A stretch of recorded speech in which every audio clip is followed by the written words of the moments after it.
পররাষ্ট্র মন্ত্রণালয়ের তলবে হাজির হয়েছেন ভারতীয় হাইকমিশনার প্রণয় ভার্মা। ভারতের ত্রিপুরা রাজ্যের রাজধানী আগরতলায় বাংলাদেশের সহকারী হাইকমিশনে হামলার প্রতিবাদে তাকে তলব করেছে বাংলাদেশ। মঙ্গলবার বিকেল 4টায় তিনি পররাষ্ট্র মন্ত্রণালয়ে হাজির হন। ভারপ্রাপ্ত পররাষ্ট্র সচিব এম রিয়াজ হামিদুল্লাহর দফতরে তাকে তলব করা হয়েছে। গতকাল সোমবার ভারতের উত্তর পূর্বাঞ্চলীয় ত্রিপুরা রাজ্যের উত্তর আগরতলায় বাংলাদেশের সহকারী হাইকমিশনার প্রাঙ্গণে ঢুকে হামলা চালানো হয়েছে। বাংলাদেশে সংখ্যালঘু নির্যাতনের অভিযোগ তুলে হিন্দুত্ববাদী সংগঠন হিন্দু সংগঠন সমিতি সহ কয়েকটি সংগঠনের সমর্থকেরা এই হামলা চালান। এদিন মুম্বাইয়ের বাংলাদেশ উপহাইকমিশনের কাছাকাছি বিশ্ব হিন্দু পরিষদের আয়োজনে কয়েকশো লোক বিক্ষোভ করেছেন। হিন্দু সংঘর্ষ সমিতি হল ভিএইচপির সহযোগী সংগঠন।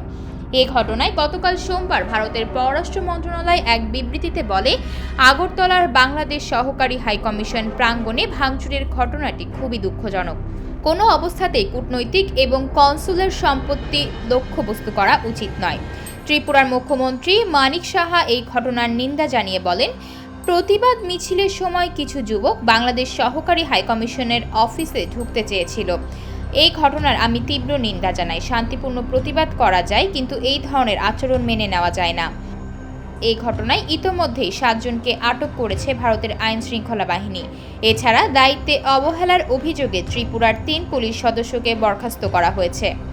পশ্চিম ত্রিপুরা পুলিশের এসপি কিরণ কুমারের বরাতে পিটিআই জানিয়েছে, এ ঘটনায় আগরতলা নিউ ক্যাপিটাল কমপ্লেক্স থানায় পুলিশ বাদী হয়ে একটি মামলা করেছে। ইতোমধ্যেই পুলিশ তদন্ত শুরু করেছে এবং আইন অনুযায়ী ব্যবস্থা নেবে।